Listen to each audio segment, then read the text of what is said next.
Assalamualaikum warahmatullahi wabarakatuh.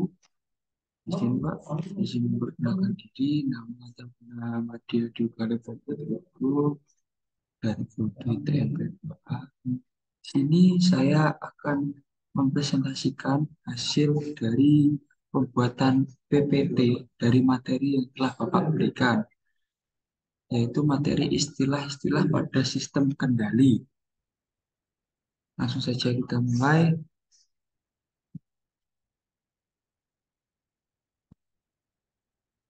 Untuk yang pertama, ada istilah masukan, yaitu masukan atau input adalah rangsangan dari luar yang diterapkan ke sebuah sistem kendali untuk memperoleh tanggapan tertentu dari sistem pengaturan. Masukan juga sering disebut respon keluaran yang diharapkan. Dan yang kedua, ada pengeluaran. Keluaran atau output adalah tanggapan sebenarnya yang didapatkan dari suatu sistem kendali. Yang ketiga, plan. Seperangkat peralatan atau objek fisik di mana variabel prosesnya akan dikendalikan. Misalnya pabrik, reaktor nuklir, mobil, sepeda motor, pesawat terbang, pesawat tempur, kapal laut, kapal selam, mesin cuci, mesin pendingin, eh, penukaran kalori, bejana tekanan, robot, dan sebagainya. Deep-Pen adalah sebuah alat yang nantinya akan dikendalikan oleh objek fisik. Selanjutnya ada proses. Berlangsung, proses yaitu berlangsungnya operasi pengendalian suatu variabel proses, misalnya proses kimiawi, fisika, biologi, ekonomi, dan sebagainya. Dan yang kelima, kombinasi atau kumpulan dari berbagai komponen yang bekerja secara bersama-sama untuk mencapai tujuan tertentu. Dan yang keenam, diagram blok, bentuk kotak persegi panjang yang digunakan untuk mempresentasikan model matematika dari sistem fisik. Contohnya adalah kotak pada gambar 2.3. Dan ini gambar input masuk ke dalam controller, keluar lalu ke proses atau plan, lalu ke output. Dan selanjutnya yang ketujuh, fungsi alih atau transfer function. Perbandingan antara keluaran output terhadap masukan input suatu sistem pengendalian. Suatu misal fungsi alih sistem pengendalian loop terbuka gambar 2.3 dapat dicari dengan membandingkan antara output terhadap input. Demikian pula fungsi alih pada gambar 2.3. Selanjutnya,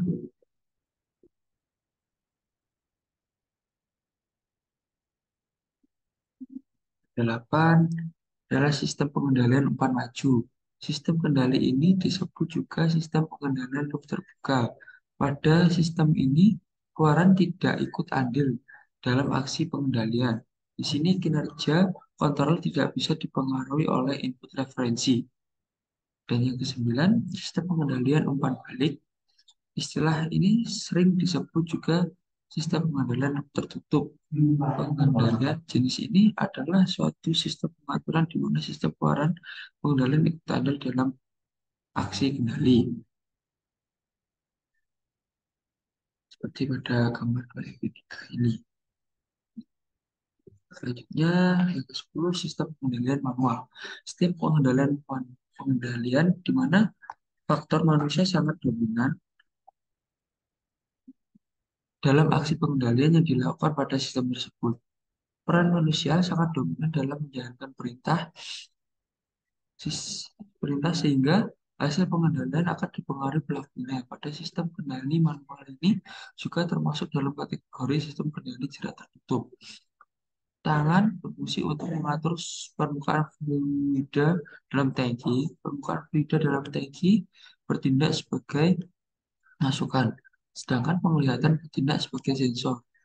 Operator berperan membandingkan tinggi sesungguhnya saat itu dengan tinggi permukaan fluida yang dikehendaki dan kemudian bertindak untuk membuka atau menutup katup sebagai aktuator guna mempertahankan keadaan permukaan yang diinginkan. Seperti pada gambar 2.4 ini. Selanjutnya, yang ke-11, sistem pengendalian otomatis. Sistem pengendalian di mana faktor manusia tidak dominan dalam aksi pengendalian yang dilakukan pada sistem tersebut. Peran manusia digantikan oleh sistem controller yang telah diprogram secara otomatis sesuai fungsinya, sehingga bisa memerankan seperti yang dilakukan manusia. Di dunia industri modern, banyak sekali sistem kendali yang memanfaatkan kontrol otomatis, apalagi untuk industri yang bergerak di bidang yang prosesnya membahayakan keselamatan jiwa manusia. Jadi, ya, pada sistem modern otomatis ini, sistem sudah dilakukan otomatis oleh eh, yang tidak dilakukan oleh manusia, sudah dilakukan oleh sistem controller yang telah diprogram. Selanjutnya yang ke-12, variabel terkendali. Bisa disebut controller variabel. Besaran atau variabel yang dikembangkan biasanya ini digambar diagram kotak disebut proses variabel fluida. Level fluida pada bejana pada gambar 2.4 merupakan variabel terkendali dari sistem proses pengendalian. Dan ada contohnya di samping gambar 2.4. Yang ke-13, manipulatif variabel masukan dari proses yang telah diubah-ubah atau dimanipulasi agar proses variabel besarnya sesuai dengan set point. Sinyal yang diumpankan pada suatu sistem kendali yang digunakan sebagai acuan untuk menentukan peran sistem kontrol. Masukkan pada proses pada gambar 2.4 adalah laju aliran fluida yang keluar dari bejana, sedangkan pada gambar proses 2.5 ini adalah laju aliran fluida yang masuk menuju bejana. Lalu laju aliran diatur dengan mengendalikan bukaan katup. Yang keempat, 14, servo mekanisme. Sistem pengendalian di mana keluaran berupa besaran-besaran mekanik seperti percepatan, kecepatan, posisi torsi, putaran sebagainya. Besaran-besaran inilah yang sebaiknya dimengerti dan dipahami bagi engineer sehingga mengetahui bagaimana sistem kendali akan diaplikasikan. Lanjut ke 15, sistem pengendalian digital. Dalam sistem pengendalian otomatis terdapat komponen-komponen utama seperti elemen proses, elemen pengukuran, elemen controller, dan final control seperti pada gambar 2.6 ini. Yang ke-16, gangguan atau disturbance. Sesuatu sinyal yang mempunyai kecenderungan untuk memberikan efek yang melawan terhadap keluaran sistem pengendalian. Saran ini juga lazim disebut load. Yang ke-17, sensing elemen. Bagian paling ujung suatu sistem pengukuran, measuring system disebut atau sering disebut sensor. Sensor itu bertugas untuk mendeteksi gerakan atau fenomena lingkungan yang diperlukan sistem controller. Sistem controller dapat dibuat dari sistem yang paling sederhana seperti sensor on-off menggunakan limit switch, sistem analog, sistem bus paralel, sistem bus serial, serta sistem mata kamera. Contoh sensor lainnya yaitu termokopol untuk pengukuran temperatur, akselerometer untuk pengukuran tekanan, dan pressure gauge untuk pengukuran dan untuk banyak temperatur seperti dapat mengecek intel, sensor menggunakan sidik jari atau menggunakan kartu, dan sensor kita parkir dengan sensor tangan dan kartu pakarnya kartu sendiri. Dan 18 adalah transmitter. Transmitter adalah alat yang berfungsi untuk membaca sinyal sensing elemen dan mengubahnya supaya dimengerti oleh controller. Dan yang ke-19 aktuator. Piranti elektromatik yang berfungsi untuk menghasilkan daya gerakan perangkat biasanya dibuat dari sistem motor listrik, motor DC servo, motor DC stepper, ultrasonic motor, linear motor, torque motor, dan solenoid. Sistem pneumatik dan hidrolik untuk meningkatkan tenaga mekanik aktuator atau torsi gerakan maka bisa dipasang sistem gearbox atau sprout chain. Dan yang ke-20, transducer. Piranti yang berfungsi untuk mengubah suatu bentuk energi menjadi energi bentuk lainnya untuk unit pengalihan sinyal. Suatu contoh mengubah sinyal gerakan mekanis menjadi energi listrik yang terjadi peristiwa pengukuran getaran. Kadang antara transmitter dan transducer dilanjutkan, keduanya memang mempunyai atau memiliki fungsi serupa. Transducer lebih bersifat umum, namun transmitter pemakaiannya pada sistem pengukuran. Lalu yang ke-21 adalah measurement variabel. Sinyal yang keluar dari transmitter ini merupakan cerminan sinyal pengukuran. Yang ke-22 setting point. Besaran variabel proses yang dikendaki suatu controller akan selalu berusaha menyamakan variabel terkendali terhadap set point. Dan yang ke-23 error. Selisih antara set point akan dikurangi variabel terkendali. Nilainya bisa positif atau negatif bergantung nilai set point yang dan variabel terkendali. Makin kecil error dihitung, maka makin kecil pula sinyal kendali controller terhadap plan hingga akhirnya mencapai kondisi tenang atau bisa disebut steady state. Dan yang ke-24 adalah alat pengendali atau controller. Alat pengendali sepenuhnya menggantikan peran manusia dalam mengendalikan suatu proses.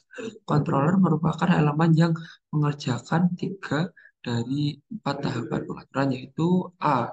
Membandingkan set point dengan measurement variabel. B. Menghitung berapa banyak koreksi yang harus dilakukan. Dan C. Mengeluarkan sinyal koreksi sesuai dengan hasil perhitungannya. Yang ke-25, kontrol unit.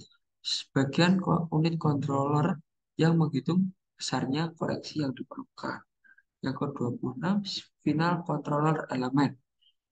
Bagian yang berfungsi untuk mengubah measurement variabel dengan manipulasi besarnya manipulated variabel atas dasar perintah controller. Dan yang ke-27, sistem pengendalian kontinu. Sistem pengendalian yang berjalan secara kontinu pada setiap saat respon selalu ada.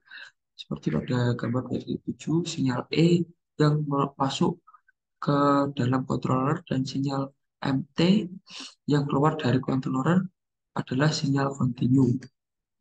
Dan yang ke-28, sistem pengendalian adaptif. Sistem pengendalian yang mempunyai kemampuan untuk beradaptasi dengan perubahan lingkungan sekitarnya. Dan yang ke-29, sistem pengendalian diskrit digital. Sistem pengendalian yang berjalan secara diskrit, proses pengendalian tidak berjalan setiap saat, hanya pada waktu-waktu tertentu saja. Pada saat terjadi pencuplikan, pada waktu cuplikannya. Pada gambar 2.8 ini, sinyal E yang masuk ke controller dan sinyal F yang keluar dari controller adalah sinyal digital. Sampler pada gambar 2.8 dipergunakan untuk mengubah sinyal kontinu E menjadi sinyal digital E. Rangkaian holding device dipakai untuk mengubah sinyal digital ke sinyal analog. Di sinyal kontinu E itu sinyal digital ya, dan dirubah menjadi sinyal kontinu. Ada contoh sinyal digital. Yang ke-30, respon atau rangsangan. Setiap isyarat masukan yang dimasukkan dari luar yang mempengaruhi keluaran terkendali. Dan yang terakhir adalah 31, sistem regulasi otomatis. Sistem pengendalian di mana output sistem dijaga agar sesuai dengan nilai input referensi yang telah ditentukan terlebih dahulu, atau paling tidak mempunyai selang yang kecil dengan input referensinya. Dan sekian presentasi dari saya. Bila ada kurang lebihnya saya mohon maaf. Wassalamualaikum warahmatullahi wabarakatuh.